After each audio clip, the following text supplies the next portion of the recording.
స్వామీజీ గారికి, ఇక్కడికి వచ్చినటువంటి భక్తజన సమస్త జనులందరికీ, ఈ కార్యక్రమం లోపల స్వామీజీ గారు అనుగ్రహ భాషణం చేశారు. అందరినీ కూడా పునీతం చేశారు.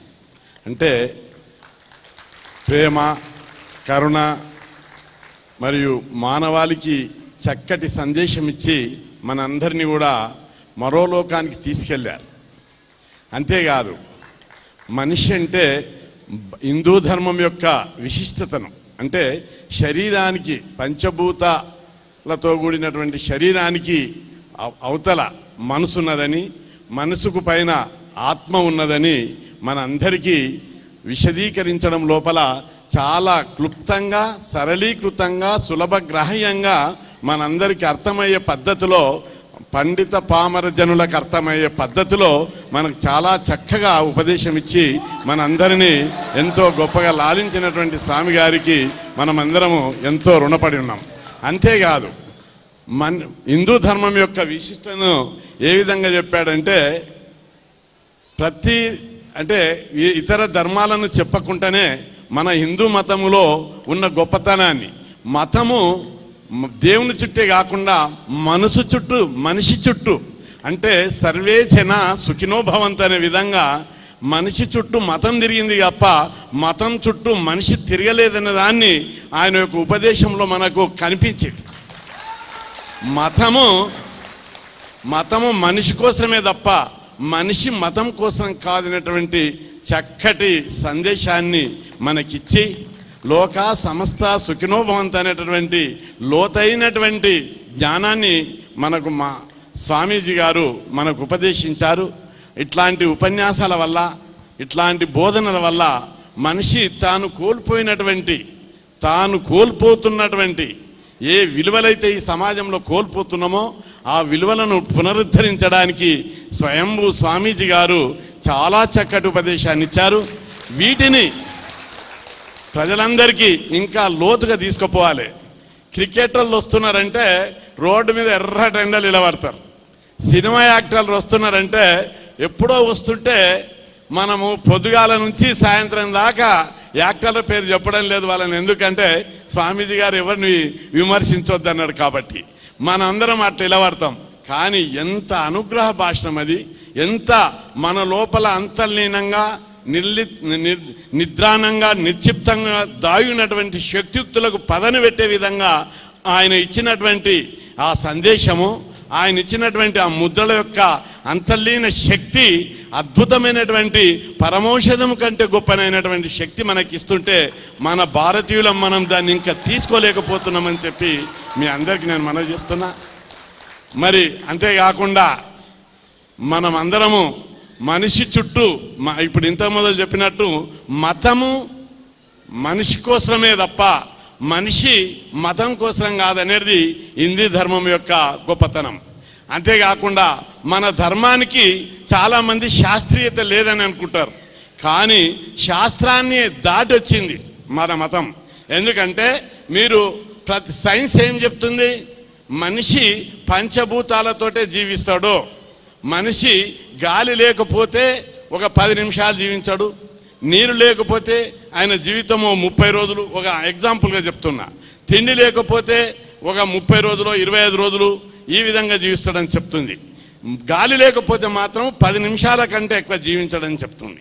కానీ హిందూ ధర్మము ఈ సైన్స్ను సవాల్ చేసింది.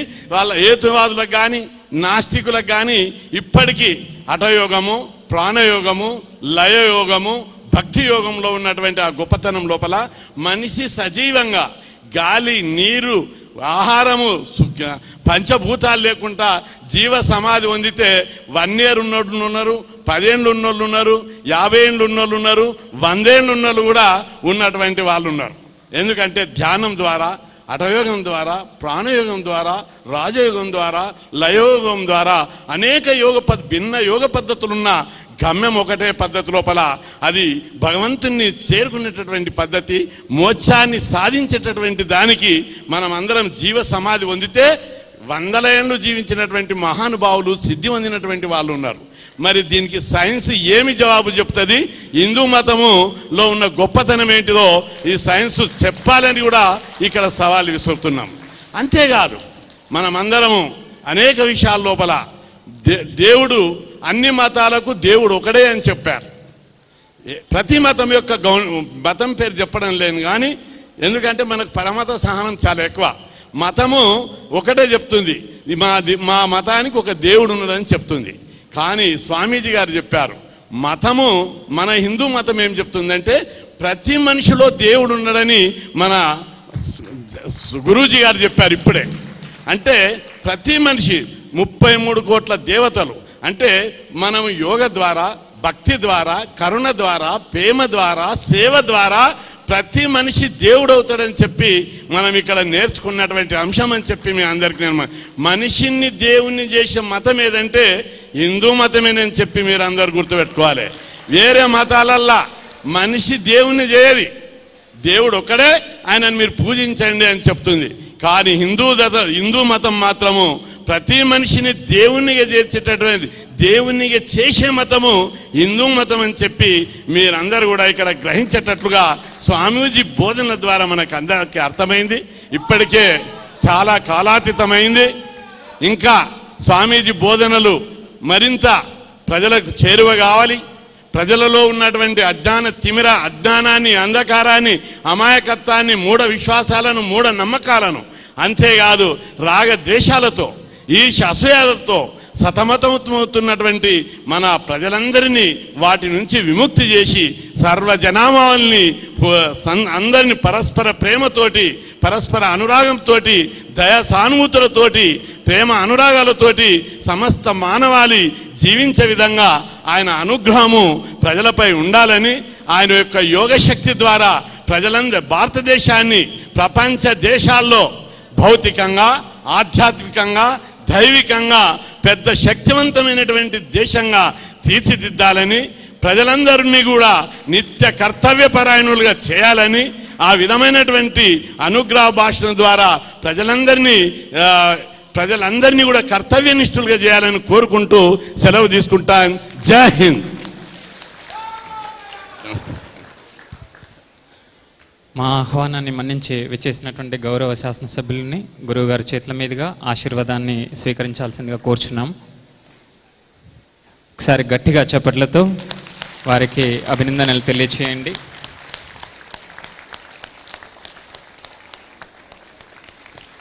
అలాగే మన ఆహ్వానాన్ని మన్నించి విచ్చేసినటువంటి గౌరవ ఉప్పల్ శాసనసభ్యులు, ఉప్పల్ నియోజకవర్గ శాసనసభ్యులు శ్రీ ఎన్విఎస్ఎస్ ప్రభాకర్ గారికి కూడా ఉమోజీ ఆదిశాస్త్ర పరిసంస్థాన్ తరపున ప్రత్యేక కృతజ్ఞతలు. వారికి అధికారిక పర్యటనలు ఉన్న కారణంగా